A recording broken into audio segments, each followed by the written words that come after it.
कि हमारे हसमुख भाई सोनी हर रोज यात्रा में सबसे आगे निकल जाते हैं। उनका घोड़ा सबसे पहले होता और पहले ही निवास स्थान पर पहुंच जाते हैं। लेकिन आज तारा देवी के दर्शन करने थे तो उन्होंने कहा आज हम आपके साथ चलेंगे। और आज हसमुख लाल हमारे साथ रहे और हमने डोलमा पास जाकर तारा देवी का पूजन किया, श्री सूक्त से उनकी वंदना की। और हसमुख भाई तो पूजा की सारी सामग्री लेके आए थे। उन्होंने तो सोने की अंगूठी तक वहां पर रखी और शांति से भगवती तारा का स्मरण किया, पूजन किया, दंडवत किया और फिर वहां से आगे निकले। यहाँ से गौरी कुंड के लिए प्रस्थान करते हैं। आगे लगभग 19,000 फुट की कठिन चढ़ाई आरंभ होती है। यहाँ ऑक्सीजन की कमी महसूस होती है। डोलमा शिखर से लगभग 250 मीटर आगे जाने पर एक गहरी झील के दर्शन होते हैं। ये गौरी कुंड है। विश्व की ऊंची झीलों में एक गौरी कुंड भी है। डोलमा पर्वत को मां पार्वती का रूप माना जाता है।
चरण गहे बैदेही, अस कही चरण गहे बैदेही।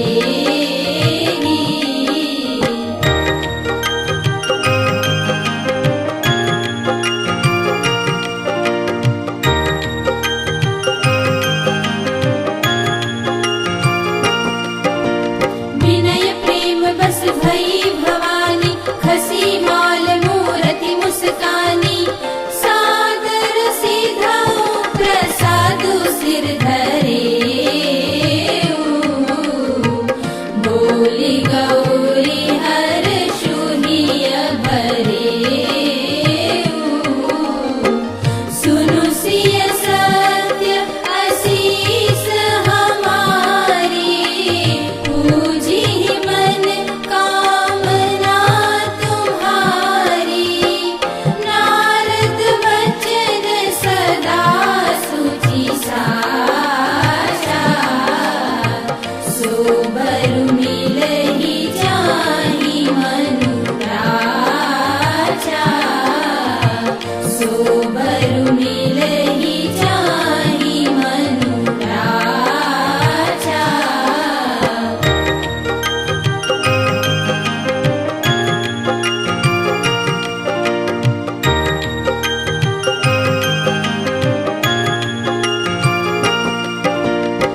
संग मुनि साधु समाजा।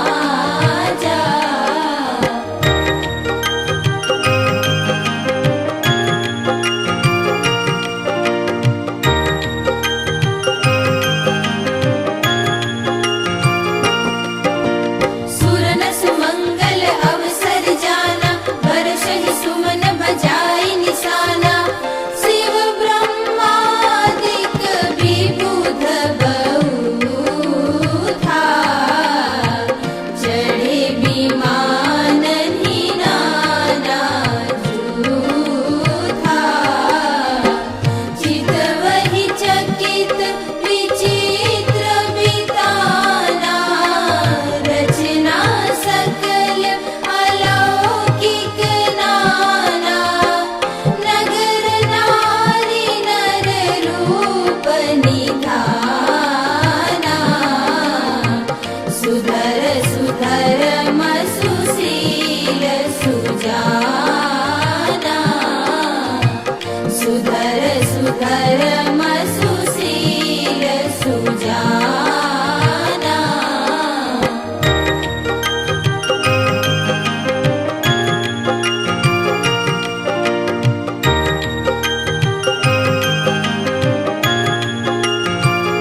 उपमा खोजी खोजी कभी लाजे, उपमा खोजी खोजी कभी लाजे।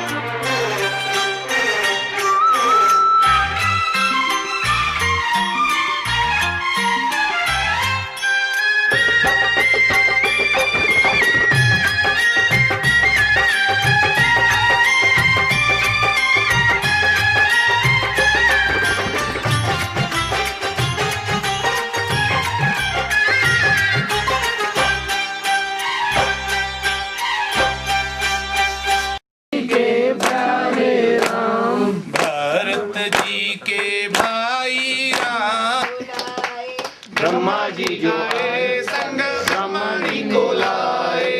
बम बम बम बम बोल रहा आज मेरा डमरू, बम बम बम बम बोल रहा आज मेरा डमरू। नाच रहे भोले बाबा पायल बाजे घुंघरू, नाच रहे भोले बाबा पायल बाजे घुंघरू। आज तो कैलाश में नाच रहा, आज तो कैलाश में बाज रहा डमरू, आज तो कैलाश में बाज रहा डमरू। नाच रहे भोले बाबा पायल बाजे घुंघरू, नाच रहे भोले बाबा पायल बाजे घुंघरू। घुंघरू की आवाज सुनकर विष्णु जी जो आए, घुंघरू की जो आवाज सुनकर विष्णु जी जो आए। घुंघरू की आवाज सुनकर विष्णु जी जो आए, घुंघरू की आवाज सुनकर विष्णु जी जो आए। विष्णु जी आए संग लक्ष्मी जी को लाए, विष्णु जी जो आए संग लक्ष्मी जी को लाए। बम बम बम बम बम बम बम बम बोल रहा डमरू, बम बम बम बम बम बम बम बम बोल रहा डमरू। आज तो कैलाश में नाच रहा डमरू, नाच रहे भोले बाबा नाच रहे डमरू। आज तो कैलाश में बाज रहा डमरू, आज तो कैलाश में बाज रहा डमरू। डमरू की आवाज सुनकर रामा जी जो आए, डमरू की आवाज सुनकर ब्रह्मा जी जो आए। डमरू की आवाज सुनकर रामा जी जो आए, डमरू की आवाज सुनकर ब्रह्मा जी जो आए। रामा जी जो आए संग सीता जी को लाए, रामा जी जो आए संग सीता जी को आए। सीताराम सीताराम बोल रहा डमरू, सीताराम सीताराम बोल रहा डमरू। सीताराम सीताराम बोल रहा डमरू, सीताराम सीताराम बोल रहा डमरू। नाच रहे भोले बाबा पायल बाजे घुंघरू, नाच रहे भोले बाबा पायल बाजे घुंघरू। डमरू की आवाज सुनकर कृष्णा जी जो आए, डमरू की आवाज सुनकर कृष्णा जी जो आए। डमरू की आवाज सुनकर कृष्णा जी जो आए, डमरू की आवाज सुनकर कृष्णा जी जो आए। कृष्णा जी जो आए संग राधा को भी लाए, कृष्णा जी जो आए संग राधा जी को लाए।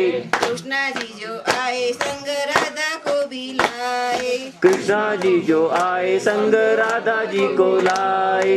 राधे कृष्ण बोल रहा डमरू, राधे कृष्ण बोल रहा डमरू, राधे कृष्ण बोल रहा डमरू। नाच रहे भोले बाबा पायल बाजे घुंघरू, नाच रहे भोले बाबा पायल बाजे घुंघरू। नाच रहे भोले बाबा पायल बाजे घुंघरू, नाच रहे भोले बाबा पायल बाजे घुंघरू। आज तो कैलाश में बाज रहा डमरू, आज तो कैलाश में बाज रहा डमरू। नाच रहे भोले बाबा बाजे घुंघरू। नाच रहे भोले बाबा पायल बाजे घुंघरू। जय भोले। वाह, आज नया भजन सुनाया।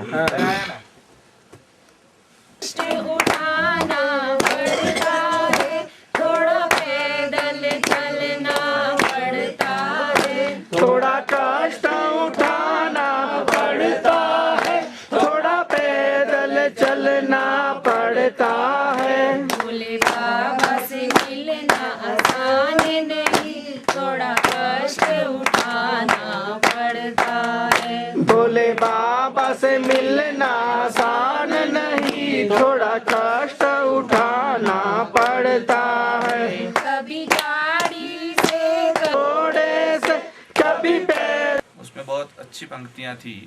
भोले बाबा का डमरू बजने लगा, फिर सीताराम आए तो डमरू राम राम बोलने लगा, राधे कृष्ण आए तो डमरू राधे कृष्ण बोलने लगा।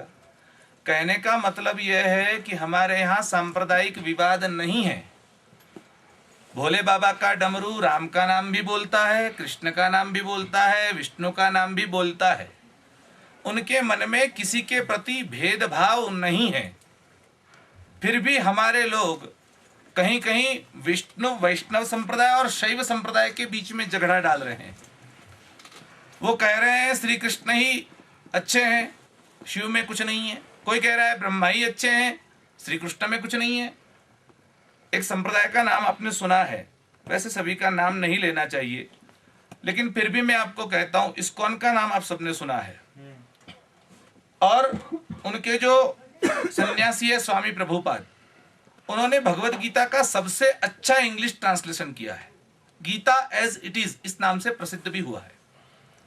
उसमें ही उन्होंने गीता एज इट इज का मतलब है यथा तथ, जैसे का तैसा। लेकिन फिर भी सांप्रदायिक जड़ता कैसे घुस जाती है, 7वें अध्याय के 14वें श्लोक पर उन्होंने कमेंट्री लिखी और लिखा मामैव ये प्रपद्यन्ते मायामेतां तरन्ति ते। भगवान श्री कृष्ण कहते हैं जो मेरी शरण में आता है, मेरा भजन करता है, जो मेरी पूजा अर्चना करता है, उसका मैं उद्धार करता हूं। फिर इन ब्रैकेट उन्होंने लिखा ब्रैकेट में कि कृष्ण को ही यानी विष्णु को ही, शिव और ब्रह्मा को नहीं। अब ऐसा भगवत गीता ने तो कहा ही नहीं, लेकिन अपनी सांप्रदायिक जो जड़ता है वो उसमें ठूस देते हैं। उन्होंने कहा शिव और ब्रह्मा तो माया का आश्रय लेते हैं, श्री कृष्ण आश्रय नहीं लेते, इसलिए उन्होंने श्री कृष्ण को ही माना, दूसरों को नहीं माना। देखिए सांप्रदायिक जड़ता है। ये जड़ता आप संप्रदाय अलग रख सकते हो, बना सकते हो। एक बाग में, एक बगीचे में, एक गार्डन में एक जैसे फूल हो तो अच्छे नहीं लगते। अलग अलग फूल होने चाहिए, लेकिन एक फूल दूसरे फूल का विरोध करे तो वो अच्छा नहीं है। इसीलिए सांप्रदायिक जड़ता अगर घुस जाए और दूसरे का विरोध करने लगे, तभी से ये समस्याएं पैदा होती है। वैसे ही ये तो ठीक है कि विष्णु और शिव की बात कर रहे हैं। कई संप्रदाय ऐसे हैं, आपने नाम सुना है, यहाँ माउंट आबू में सफेद वस्त्र पहन के वो लोग निकलते हैं। अब नाम क्यों ले सबका, स्नान करने जाना पड़ेगा फिर। अब उन लोग हो तो ये कहते हैं कि शिव और शंकर भी अलग अलग है। ठीक है, शिव और शंकर दो ही नाम आते थे उनको। अगर नीलकंठ का नाम आता तो ये कहते नीलकंठ अलग है, कैलाशवासी आता तो कहते ये भी अलग है, तो वो तो महादेव अलग है। तो सबके अच्छा है, शिव के तो सहस्त्र नाम, 1000 नाम। दीपक जी हमारे रोज पाठ करते हैं शिव सहस्त्र नामावली, तो शिव सहस्त्र नाम, उनके तो 1000 नाम है। आपने शिव और शंकर को भी अलग कर दिया। अब इतनी भी जिनको अकल नहीं है कि शिव और शंकर में भेद नहीं है, केवल नाम का भेद है। परमात्मा के रूप और गुण अलग अलग हो सकते हैं, परमात्मा एक ही है। नेम एंड फॉर्म, जब जैसी आवश्यकता पड़ी भगवान वैसा अवतार धारण करके आए। जब आवश्यकता पड़ी परमात्मा मत्स्य मछली का रूप लेकर आए, आवश्यकता पड़ी तो वराह का रूप लेकर आए।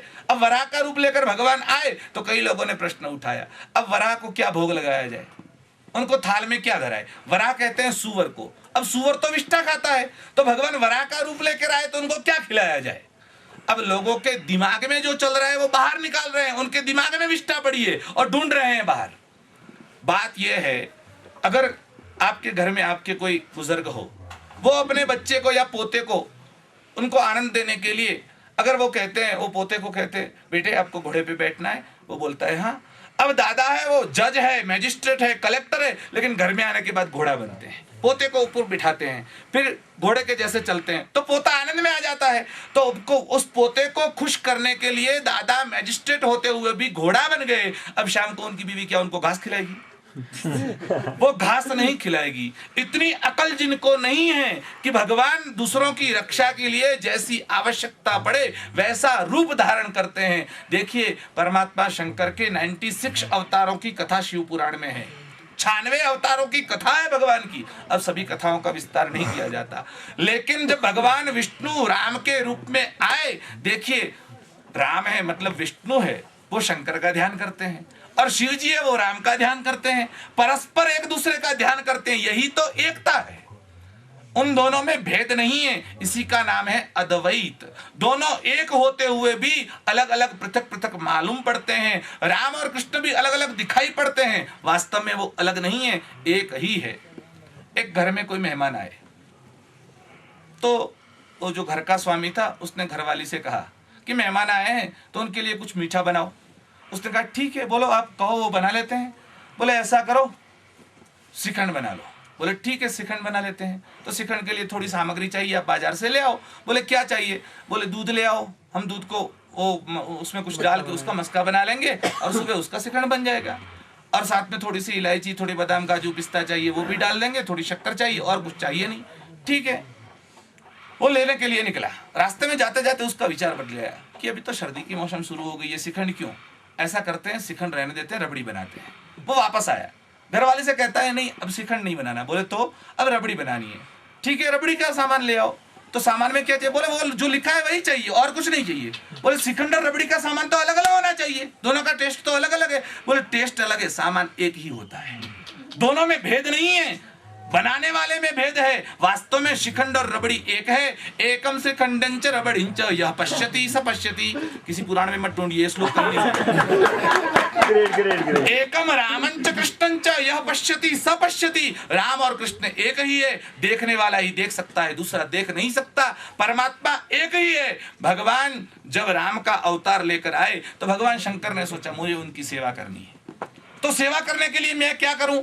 तो इष्ट देव की सेवा करने के लिए भगवान ने क्या किया? हनुमान का रूप धारण किया। हनुमान जी शंकर का अवतार है, इसलिए भगवान ने, शंकर जी ने हनुमान का रूप पसंद किया। क्यों वानर रूप धारण किया? और बहुत सारे रूप थे, लेकिन वानर का ही रूप क्यों लिया? इसलिए कि सेवक की आवश्यकता कभी भी पड़ सकती है, और सेवक ऐसा होना चाहिए जो आज्ञा के अनुसार चले। अब हनुमान जी के रूप में आए, उनको कपड़े पहनने की झंझट है नहीं, दाढ़ी बनाने की, सेविंग करने की झंझट है। अब मालिक कहता है ए थोड़ा सामान लेके आ, बोले मैं सेविंग बना के जाता हूं, तो अब उसमें तो देरी नहीं चाहिए।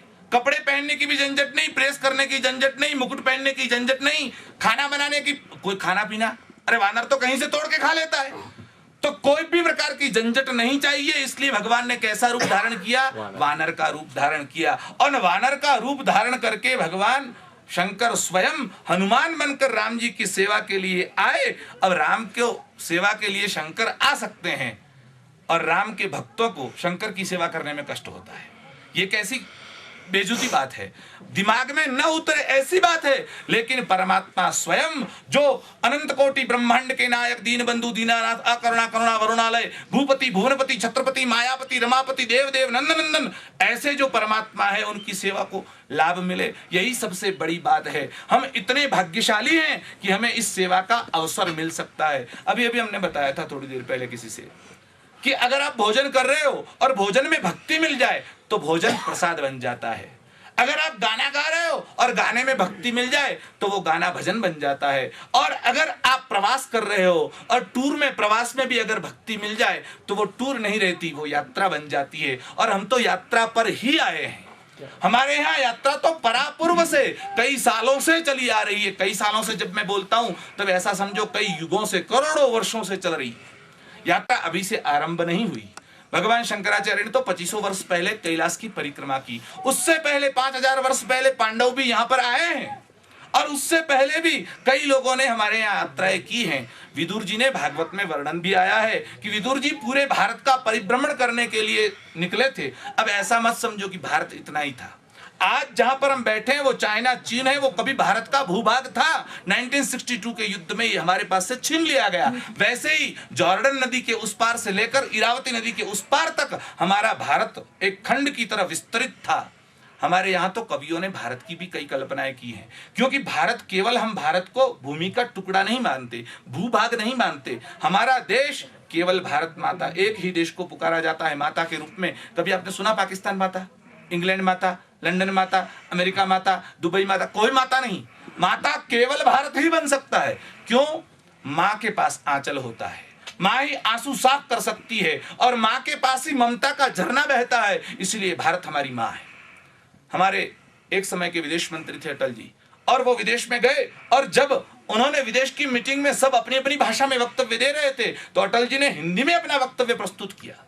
और उस वक्तव्य में अटल जी ने भारत की एक प्रतिकृति खड़ी की। उन्होंने जो बोला था उसका कुछ अंश मैं आपको सुनाता हूं। उन्होंने भारत का वर्णन करते हुए कहा, हमारा देश ये कोई भूमि का टुकड़ा नहीं, ये तो जीता जागता विशाल राष्ट्र पुरुष खड़ा है।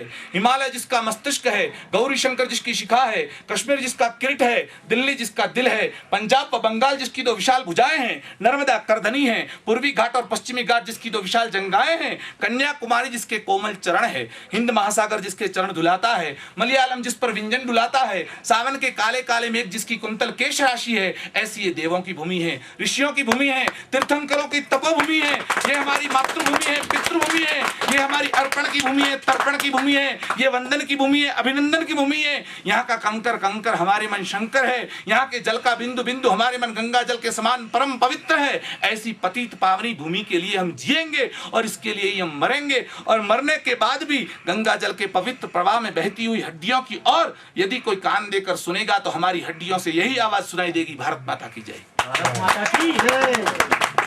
इन शब्दों में उनका जो भारत के प्रति लगाव है वो दिखाई देता है। हमारे यहाँ राष्ट्र को देव माना गया है, राष्ट्र पुरुष होता है, इसलिए वेदों में राष्ट्र का सूक्त आया है। इसको वैदिक राष्ट्रगीत के रूप में हम जानते हैं। सभी की चर्चा आप नहीं करते। मैं तो ये कहना चाहता हूँ, अगर हमारे संप्रदाय अलग अलग हो सकते हैं, कोई बुद्धिस्ट है, कोई जैन है, कोई सनातनी है, कोई शैव को मानता है, कोई विष्णु को मानता है, आप अलग अलग मान सकते हो, मानने के लिए किसी को कोई प्रतिबंध नहीं है। लेकिन सबसे पहला कोई देव है तो वो राष्ट्रदेव है।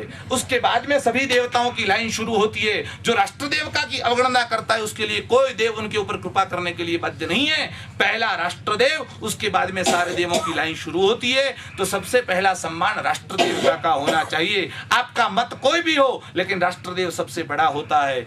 इसी को बात ध्यान में रखकर राष्ट्रभक्ति के पाठ हमारे यहाँ नहीं पढ़ाए जाते, लेकिन पढ़ाने चाहिए, ये आवश्यक है। अगर राष्ट्रभक्ति के पाठ न बढ़ाए गए तो विद्यालय, महाविद्यालय और विश्वविद्यालय शिक्षित शैतान बनाने के कारखाने बन जाएंगे। और इसीलिए राष्ट्रभक्ति हमारे यहाँ प्राथमिकता है।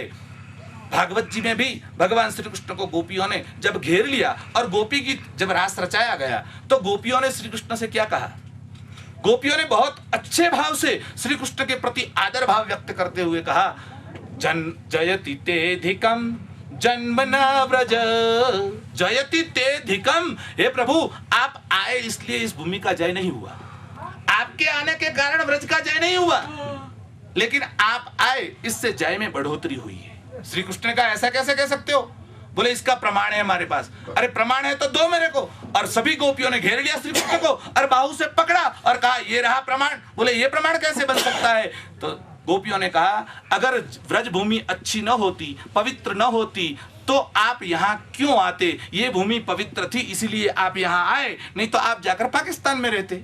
लेकिन भगवान यहाँ पर आए, इसका मतलब ये है कि ये भूमि ही सर्वसे श्रेष्ठ है। और हमारे यहाँ भगवान राम भी रावण को मारने के बाद जब लक्ष्मण ने कहा, प्रभु आपने लंका देखी है, मैं जाना चाहता हूँ। राम ने कहा, मैं तो किसी नगर में प्रवेश नहीं करता, तुम जाओ। लक्ष्मण जाके आए और लक्ष्मण ने सुवर्ण की लंका का वर्णन किया।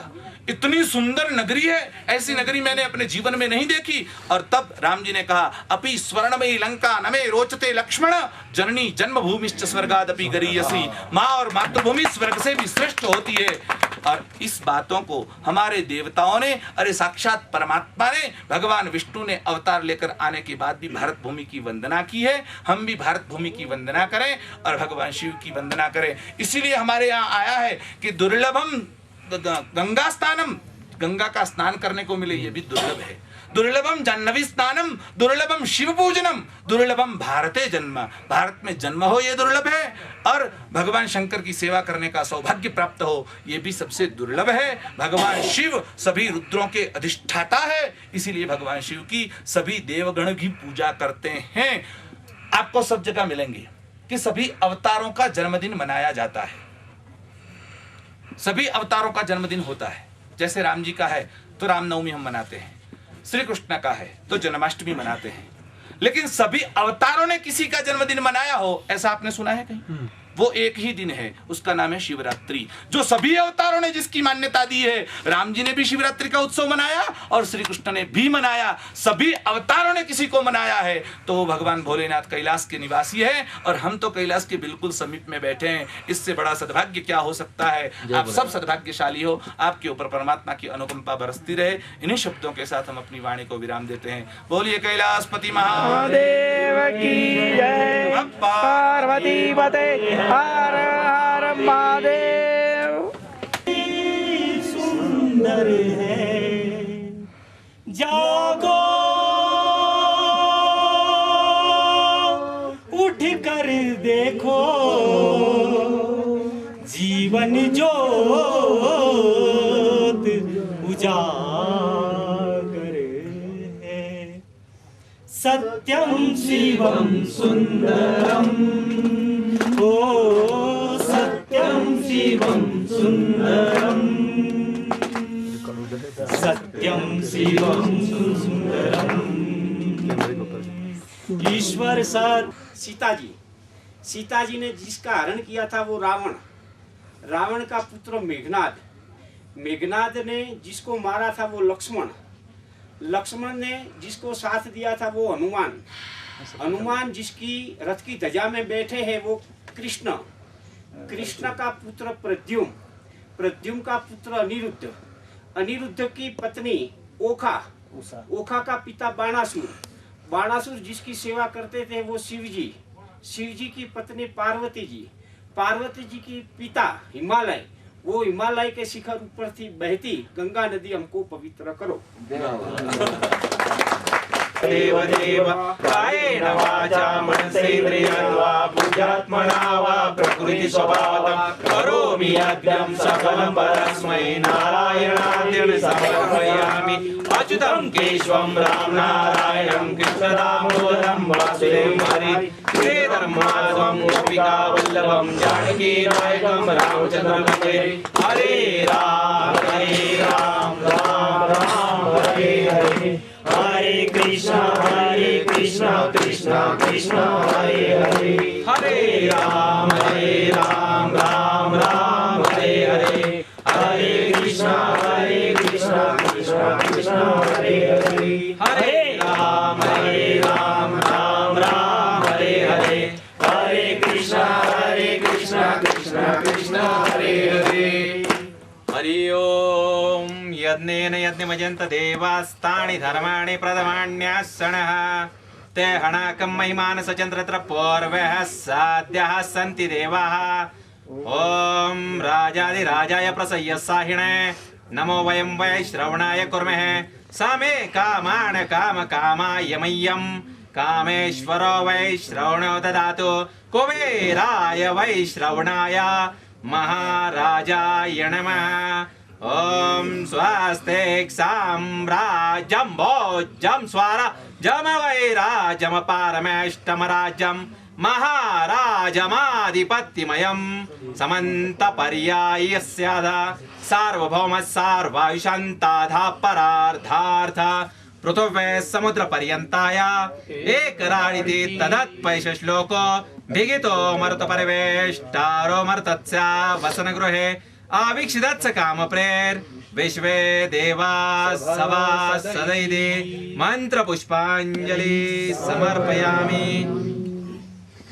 धर्म की जय हो, धर्म की जय हो, अधर्म का नाश हो, अधर्म का नाश हो, प्राणियों में सद्भावना हो, प्राणियों में सद्भावना हो, विश्व का कल्याण हो, विश्व का कल्याण हो, गौ माता की जय हो, गौ माता की जय हो, भारत माता की जय हो, भारत माता की जय हो, गंगे मैया की जय हो, गंगे मैया की जय हो, सनातन धर्म की जय हो, सनातन धर्म की जय हो, कैलाशपति महादेव की जय हो, कैलाशपति महादेव की जय हो, भगवान वेद व्यास की जय हो, भगवान वेद व्यास की जय हो, भगवान शंकराचार्य की जय हो, भगवान शंकराचार्य की जय हो, गोवत बंद हो, गोवत बंद हो, गोवत बंद हो, भारत अखंड हो, भारत अखंड हो, भारत अखंड हो, नमः पार्वती पार्वती पदे